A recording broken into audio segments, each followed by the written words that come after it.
Salam hangat, penuh semangat dari yang lagi semangat. Halo Sobat Semangat, jumpa lagi dengan saya, Coach Fauzi.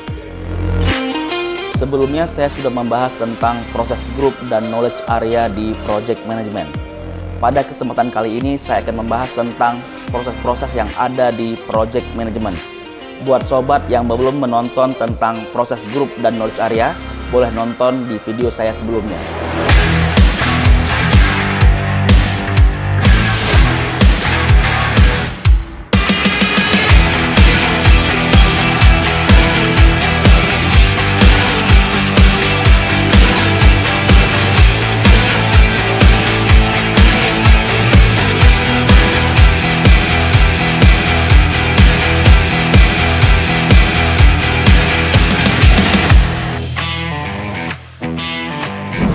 Perlu diingat bahwa ada irisan atau matriks proses-proses di dalam proses grup dan knowledge area.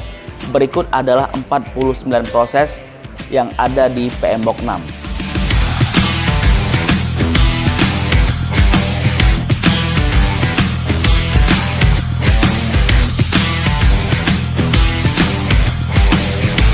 Kita mulai dari Project Integration Management. Project integrasi manajemen berarti mengintegrasikan semua proses-proses yang ada di knowledge area yang lainnya. Ada 7 proses di Project Integration Management. Di initiating ada develop project charter, di planning ada develop project management plan, dan juga di executing ada direct and manage project work, serta ada manage project knowledge. Serta di monitoring and controlling ada monitor and control project work dan juga perform integrated change control. Serta yang terakhir di closing ada close project or phase. Project integration management memiliki semua proses-proses yang ada di dalam proses group. Proses yang pertama adalah develop project charter. Develop project charter adalah sebuah proses untuk memformalkan otorisasi sebuah project atau fase, dan juga memberikan authority ke project manager. Yang kedua adalah develop project management plan. Develop project management plan adalah sebuah proses mendefine, membuat, dan menggabungkan, mengkonsolidasi seluruh plan yang ada di knowledge area yang lainnya menjadi project management plan. Yang ketiga adalah direct and manage project work. Direct and manage project work adalah sebuah proses untuk melit dan menjalankan pekerjaan yang ada di dalam project management plan, dan juga implementasi dari approve change untuk mencapai project objective. Yang keempat adalah manage project knowledge. Manage project knowledge adalah sebuah proses untuk menggunakan pengetahuan yang ada dan juga untuk membuat pengetahuan yang baru untuk mencapai project objective, serta untuk berkontribusi terhadap pembelajaran organisasi. Yang kelima, monitor and control project work. Monitor and control project work adalah sebuah proses untuk mengetrack, mereview, mereport seluruh progres untuk memenuhi performance objektif yang didefine di dalam project management plan. Yang keenam, perform integrated change control. Perform integrated change control adalah sebuah proses untuk mengetrack, mereview seluruh change request. Juga termasuk di sini untuk mengapprove, mereject, dan menunda change tersebut. Serta nanti akan mengkomunikasikan terkait keputusan yang diambil. Yang ketujuh, close project or phase. Close project or phase adalah sebuah proses untuk memfinalisasi seluruh aktivitas untuk project, fase, atau kontrak. Yang kedua, project scope management. Concern utama di project scope management adalah untuk mendefine dan mengontrol scope yang ada dan yang tidak ada di dalam project. Ada 6 proses di project scope management. Di planning ada plan scope management, collect requirement, define scope, dan create WBS. Serta di monitoring and controlling ada validate scope dan juga control scope. Yang pertama, plan scope management. Plan scope management adalah sebuah proses untuk membuat scope management plan yang mendokumentasikan bagaimana project dan produk scope di-define, di-validate, dan juga dikontrol. Yang kedua, collect requirement.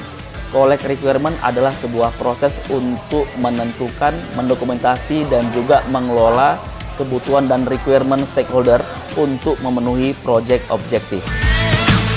Proses yang ketiga adalah define scope. Define scope adalah sebuah proses untuk mendetailkan deskripsi dari project dan juga produk. Yang keempat, create WBS. Create WBS adalah sebuah proses untuk memecah project deliverable dan juga project work menjadi bagian-bagian yang lebih kecil, yang mudah dikelola. Level terkecil dari WBS adalah work package. Yang kelima, validate scope. Validate scope adalah sebuah proses untuk mendapatkan acceptance secara formal terkait project deliverable. Yang keenam, control scope. Control scope adalah sebuah proses untuk memonitor project dan produk scope serta mengelola change terkait scope baseline.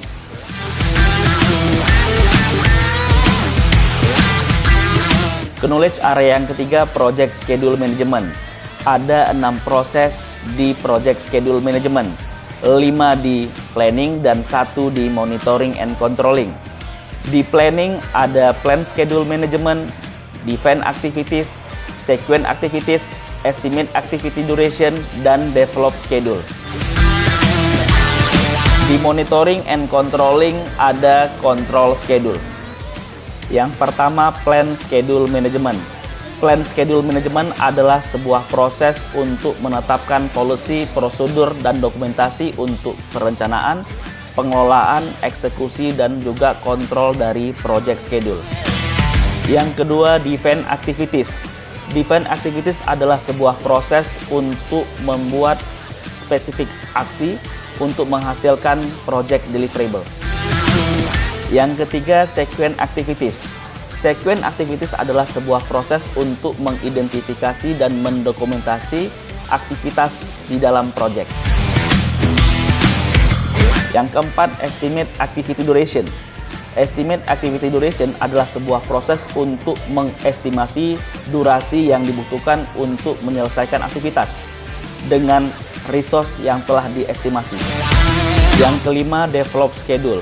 Develop schedule adalah sebuah proses untuk membuat project schedule, mulai dari define activities, sequence activities, estimate activity duration, termasuk estimate activity resource. Yang keenam, control schedule. Control schedule adalah sebuah proses untuk memonitor project schedule dan juga mengelola change terhadap schedule baseline.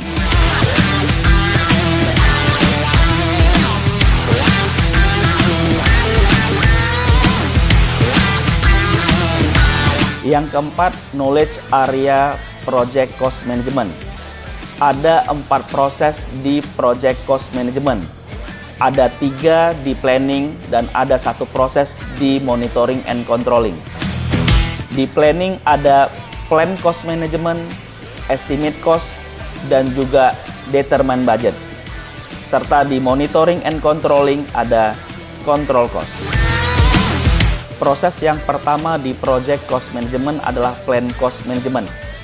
Plan cost management adalah sebuah proses bagaimana project cost nantinya akan diestimasi, dimonitor, dan dikontrol. Yang kedua, estimate cost. Estimate cost adalah sebuah proses untuk mengestimasi biaya dari resource yang dibutuhkan untuk menyelesaikan pekerjaan. Yang ketiga, determine budget. Determine budget adalah proses untuk menggabungkan seluruh biaya yang dibutuhkan mulai dari aktivitas atau work package yang menjadi sebuah cost baseline. Yang keempat, control cost. Control cost adalah sebuah proses untuk memonitor project cost dan juga mengelola change terhadap cost baseline.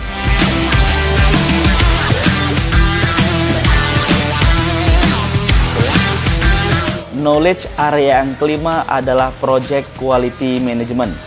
Project quality management juga mensupport terkait aktivitas continuous process improvement. Ada 3 proses di project quality management. Di planning ada plan quality management. Di executing ada manage quality, dan juga di monitoring and controlling ada control quality. Yang pertama, plan quality management. Plan quality management adalah sebuah proses untuk mengidentifikasi quality requirement dan quality standard untuk project dan juga deliverable. Juga mendokumentasi bagaimana project akan mendemonstrasikan compliance terkait quality requirement dan juga quality standard. Yang kedua, manage quality. Manage quality adalah sebuah proses untuk mentranslasi quality management plan menjadi aktivitas quality yang sesuai dengan quality policy. Fokus dari manage quality adalah proses. Yang ketiga, control quality. Control quality adalah sebuah proses untuk memastikan hasil dari project berupa deliverable, bisa produk, service atau result sesuai dengan quality requirement dan juga quality standard. Fokus dari control quality adalah correctness the deliverable.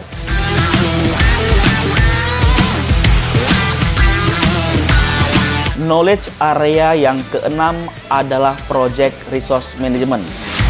Di dalam project resource management, membantu untuk memastikan resource yang tepat tersedia dalam waktu dan tempat yang tepat. Ada 6 proses di project resource management. Ada 2 proses di planning. Yang pertama, plan resource management. Yang kedua, estimate activity resource. Juga ada 3 proses di executing. Yang pertama, acquire resource, develop team, dan juga manage team. Dan yang terakhir di monitoring and controlling ada 1 proses, yaitu control resource. Project resource management mengelola resource, baik itu human resource atau tim, dan juga physical resource, baik itu material, supply, dan logistik. Yang pertama, plan resource management.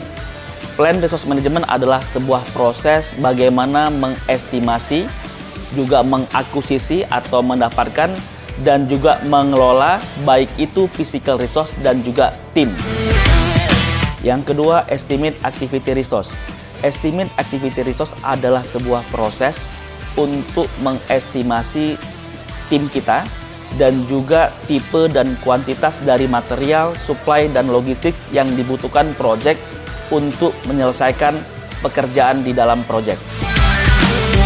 Yang ketiga, acquire resource. Acquire resource adalah sebuah proses untuk mendapatkan baik itu tim member, fasilitas, juga material, supply, logistik yang dibutuhkan oleh project untuk menyelesaikan pekerjaan di project. Yang keempat, develop team. Develop team adalah sebuah proses untuk mengimprove atau meningkatkan kompetensi, interaksi tim member, dan juga seluruh lingkungan tim dalam rangka untuk meningkatkan project performance. Yang kelima, manage team. Manage team adalah sebuah proses untuk mengetrack performansi tim member, memberikan feedback, meresolve isu, dan juga mengelola perubahan tim untuk meningkatkan performansi project. Yang keenam, control resource. Control resource adalah sebuah proses untuk memastikan physical resource yang telah di-plan dan dialokasikan tersedia, dan juga untuk memonitor antara actual versus plan, serta melakukan corrective action jika diperlukan.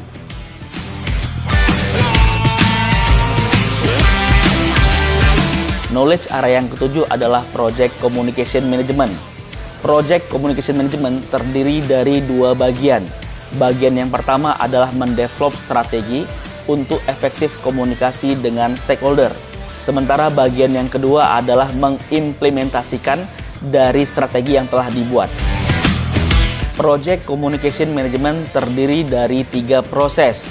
Di planning ada 1 proses, yaitu Plan Communication Management. Dan juga di executing ada 1 proses, yaitu Manage Communication. Dan di monitoring and controlling ada 1 proses, yaitu Monitor Communication. Yang pertama, Plan Communication Management. Plan Communication Management adalah sebuah proses untuk membuat sebuah approach yang tepat dan juga plan untuk project komunikasi berdasarkan kebutuhan informasi untuk masing-masing stakeholder dan juga grup dan juga kebutuhan project. Yang kedua, manage communication.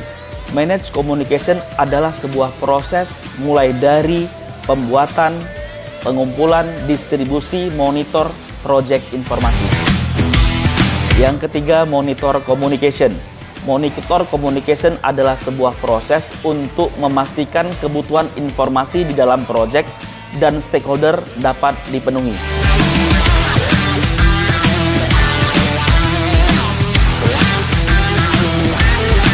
Knowledge area yang ke-8 adalah project risk management. Di dalam project risk management, kita menurunkan atau mengurangi probabilitas dan dampak dari negative risk atau threats, dan juga meningkatkan probabilitas dan dampak dari positive risk atau opportunity dalam rangka meningkatkan chance dari suksesnya project.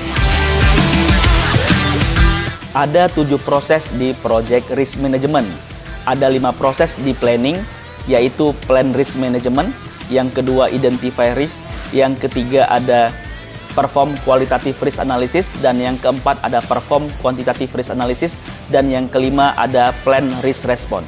Di executing ada implement risk response, dan di monitoring and controlling ada monitor risk. Yang pertama, plan risk management. Plan risk management adalah proses bagaimana menjalankan manajemen risk di dalam project. Yang kedua, identify risk. Identify risk adalah sebuah proses untuk mengidentifikasi risiko-risiko yang ada di project dan juga mendokumentasi karakteristiknya. Yang ketiga, perform qualitative risk analysis. Perform qualitative risk analysis adalah sebuah proses untuk memprioritaskan project risk yang telah diidentifikasi dengan cara melihat dari probabilitas yang muncul dan juga dampak yang terjadi. Yang keempat, perform quantitative risk analysis. Perform quantitative risk analysis adalah sebuah proses untuk menganalisa secara numerik dari risiko-risiko yang terjadi, yang dilihat dari schedule dan juga cost. Perform quantitative risk analysis bersifat opsional. Yang kelima, plan risk response. Plan risk response adalah sebuah proses untuk membuat opsi-opsi, memilih strategi dan aksi baik untuk negative risk yaitu threats dan juga untuk positive risk atau opportunity. Yang keenam, implement risk response. Implement risk response adalah sebuah proses untuk mengimplementasikan risk response plan yang telah disepakati. Yang ketujuh, monitor risk. Monitor risk adalah sebuah proses untuk memonitor implementasi risk response yang telah dibuat, termasuk mengetrack risikonya, juga untuk mengidentifikasi dan menganalisa sebuah risiko baru, serta mengevaluasi risk proses yang efektif. Knowledge area yang ke-9 adalah Project Procurement Management. Project Procurement Management terdiri dari 3 proses. Di planning ada Plan Procurement Management, di executing ada Conduct Procurement, dan di monitoring and controlling ada Control Procurement. Di awal project atau di knowledge area yang lain, kita sebagai seller atau kontraktor. Sementara di project procurement management, kita sebagai buyer atau customer. Proses yang pertama adalah plan procurement management. Plan procurement management adalah sebuah proses untuk mendokumentasi project procurement decision, menspesifikasikan approach, dan juga mengidentifikasi potensial seller. Yang kedua, conduct procurement. Conduct procurement adalah sebuah proses untuk mendapatkan seller response, memilih seller, dan juga memberikan kontrak ke seller. Yang ketiga, control procurement. Control procurement adalah sebuah proses untuk mengelola procurement relationship, juga memonitor performansi kontrak, dan juga melakukan change dan juga koreksi jika dibutuhkan, dan juga untuk close kontrak. Knowledge area yang 10, project stakeholder management. Ada 4 proses di project stakeholder management. Di initiating ada identify stakeholder, di planning ada plan stakeholder engagement, di executing ada manage stakeholder engagement, dan juga yang terakhir di monitoring and controlling ada monitor stakeholder engagement. Proses yang pertama, identify stakeholder. Identify stakeholder adalah sebuah proses untuk mengidentifikasi stakeholder di project, menganalisa dan juga mendokumentasi informasi terkait seperti interest, power, influence untuk suksesnya project. Yang kedua, plan stakeholder engagement. Plan stakeholder engagement adalah sebuah proses untuk mendevelop atau membuat sebuah approach terkait project stakeholder berdasarkan needs, ekspektasi, interest, dan juga dampak di project. Yang ketiga, manage stakeholder engagement. Manage stakeholder engagement adalah sebuah proses untuk berkomunikasi dan bekerja dengan stakeholder untuk memenuhi kebutuhan dan ekspektasi, mengadres isu dan juga menjaga engagement dengan stakeholder. Yang keempat, monitor stakeholder engagement. Monitor stakeholder engagement adalah sebuah proses untuk memonitor engagement dengan stakeholder, juga menyesuaikan strategi engage dengan stakeholder. Masing-masing 49 proses tadi memiliki input, tools and teknik, dan juga output. Mungkin di lain kesempatan kita akan membahas terkait sama input, tools, teknik, dan outputnya, atau disingkat dengan ITTO. Demikian sharing saya kali ini. Semoga bermanfaat buat sobat yang sedang belajar project management atau sedang mempersiapkan ujian PMP atau CAPM. Silakan tuliskan di kolom komentar materi project management apalagi yang ingin sobat pelajari. Insya Allah saya akan sharing di pertemuan selanjutnya. Oke, sampai jumpa sobat semangat. Tetap semangat.